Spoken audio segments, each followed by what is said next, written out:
What we have here is a little jousting game for two players. Now the object is to move this trolley backwards or forwards and knock these balls off. And it's worked by two players, one on this end and one this end with two cranks. Now working on this end, and I'll try and do this, if you turn this crank you'll find it'll turn the whole assembly around. If you turn the crank the other way it'll move the trolley backwards and forwards.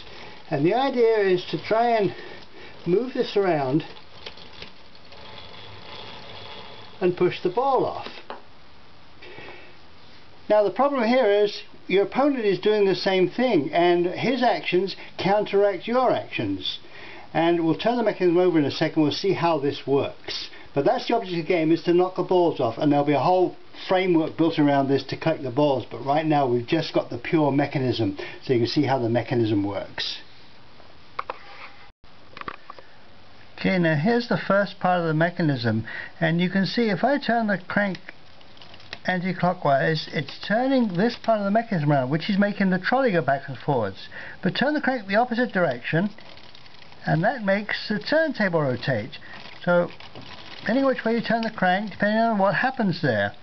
Now, in order to make the job a little bit more difficult, we have inside centrifugal governors. You can see them there. If you turn too fast, you'll see it takes it out of gear and it doesn't work.